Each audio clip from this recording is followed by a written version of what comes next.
Halo, halo, halo. Ngopi dulu kita. Oke, salam dari Qatar. Ini hari kedua gua ada di Doha, di Qatar untuk meliput perjalanan tim nasional Indonesia di perhelatan Piala Asia 2023. Ya, semua udah tahu ya bagaimana situasi kita di grup D bersama dengan Irak, Vietnam dan Jepang. Dan langsung aja ya, gua saat ini ada di media center, di ruang wartawan, di ruang jurnalis. Ya cukup semarak, preskon tadi juga cukup menarik, dan gue melemparkan dua pertanyaan dalam satu kesempatan ya, karena ya memaksimalkan lah kesempatan yang diberikan.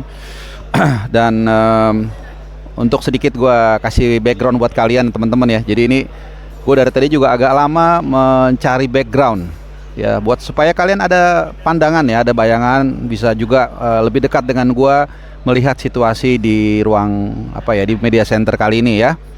Jadi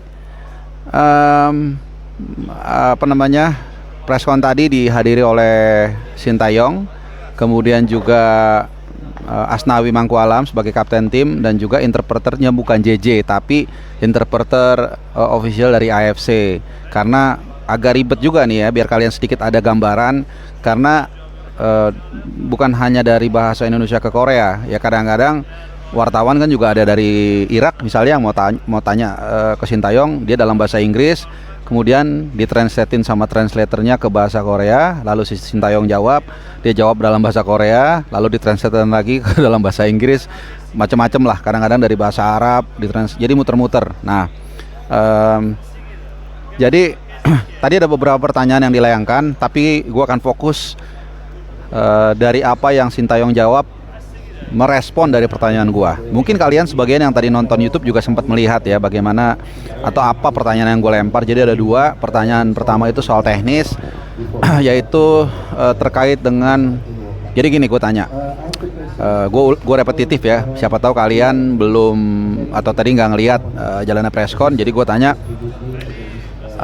kita satu grup dengan Irak, Vietnam dan Jepang, which is pretty tough lah, cukup berat.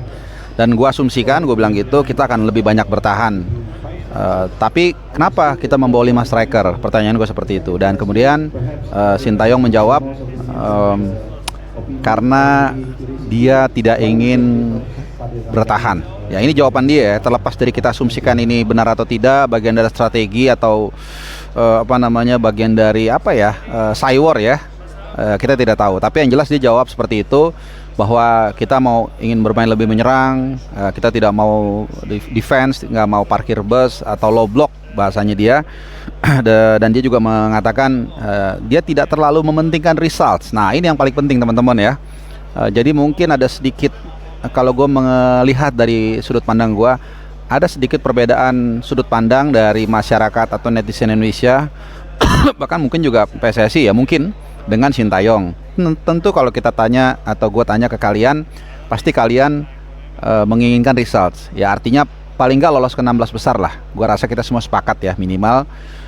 Tapi kalau dari jawaban Sintayong, tentunya dia bukannya nggak penting hasil, tapi dia justru ingin mendevelop sepak bola Indonesia untuk tampil lebih menyerang, tampil lebih agresif, dan tampil lebih baik dengan skuad yang memang kalau kita lihat di grup D ini, menurut dia itu yang paling muda. Itu jawaban dia ya. Jadi kita akan lihat apakah memang nanti sesuai antara apa yang dikatakan di preskon dengan yang akan ditampilkan nanti melawan Irak besok. Ya ini tentunya kita belum tahu. Tapi paling nggak kita punya ada gambaran sedikit mungkin apa yang ada di kepala dari Sintayong. Nah sedikit informasi, besok kita akan main kalau di sini sih di waktu Qatar jam 17.30. Jadi mungkin 5.30, kalau di Indonesia jam 9.30, setengah 10 malam di Ahmad bin Ali Stadium Al Rayyan. Jadi pastinya gue akan datang ke sana juga menyaksikan, meliput, dan juga mungkin menyiarkan juga ya bagaimana suasana di Ahmad bin Ali Stadium. Ini salah satu stadion dari ex Piala Dunia 2022. Nah itu yang pertanyaan pertama yang gue lontarkan.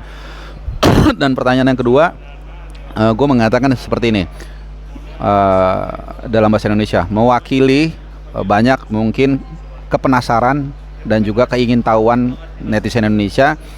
Gue tanya, kenapa Anda mencoret Sadil Ramdhani di momen-momen terakhir. Dan waktu translator terjawab, gue udah apa namanya udah menunggu, dan ternyata jawabannya hanya no comment ya. Dan kemudian ini rame nih teman-teman di apa namanya dibahas di grup-grup. Gue ngintip lah di grup-grup tim nasional Indonesia, gue nggak usah sebutin nama grupnya. Kemudian orang-orang rata-rata mungkin kalian juga menyimpulkan ini adalah masalah disiplin ya, bukan masalah pribadi tapi lebih kepada masalah disiplin ya. Kita nggak tahu ya, tapi kan memang Sadil Ramdhani bukan gua negatif thinking, tapi Sadil Ramdhani memang terkenal pribadi yang apa ya, yang kukuh gitu ya, yang keras ya. Kita nggak tahu apakah memang ada kaitannya dengan pencoretan tersebut. Yang pasti kalau kita bicara teknis, gue juga sempat ngeliat ya di ulasan di beberapa pundit yang mengatakan agak menyayangkan pencoretan Sadil Ramdhani karena dia punya kualitas. Dia juga pahlawan ketika Indonesia menahan imbang Filipina di kualifikasi Piala Dunia. Kemudian dia juga di Sabah dia juga cukup bermain baik. Tapi gua rasa ya pertama kalau kita bicara prerogatif, itu adalah prerogatif Sintayong, udah pasti kita harus menghormati itu. Dan yang kedua, gue setuju dengan dia kalau memang ada alasan yang tepat. Jadi gini, menurut gue yang lebih penting dalam ruang ganti adalah di tim adalah kekompakan, harmonisasi ya.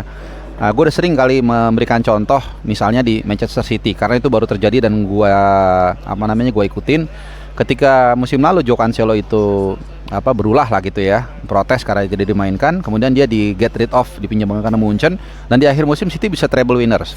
Jadi dalam hal ini gue kembali lagi ke timnas, gue sangat setuju bahwa yang terpenting adalah menjaga kekompakan di dalam tim.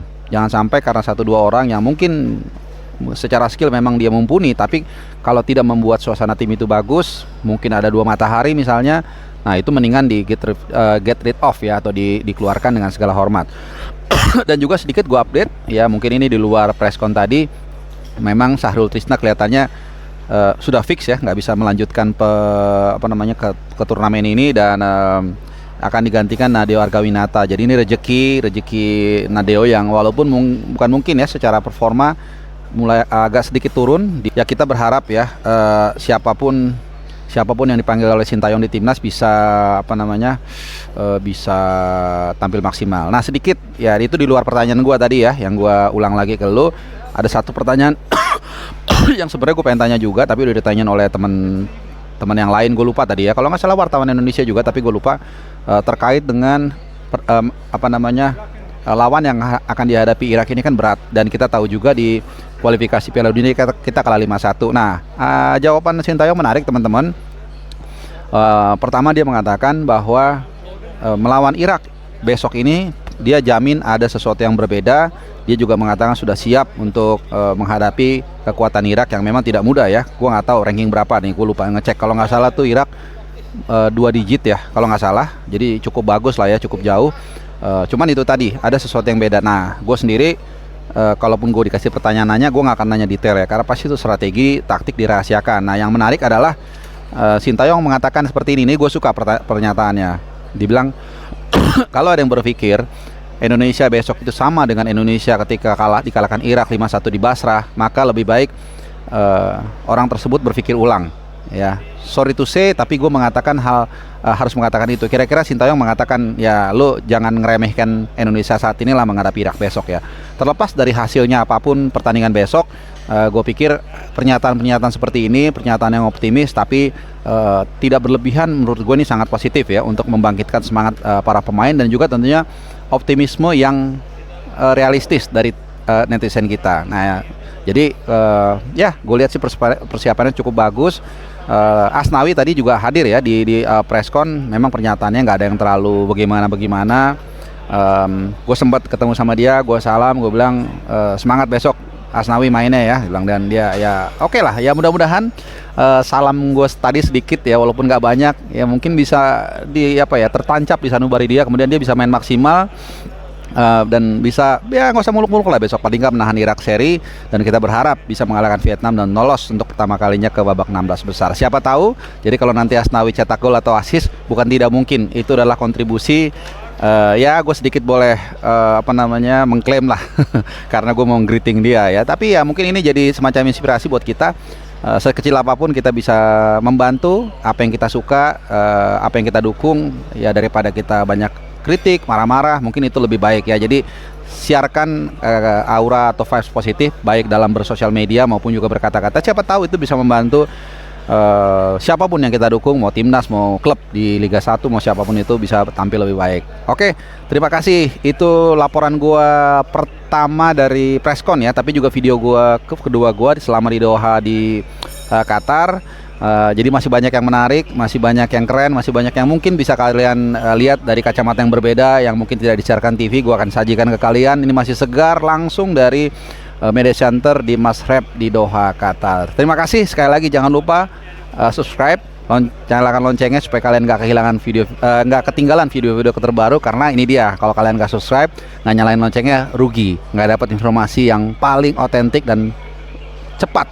Terima kasih. Ciao.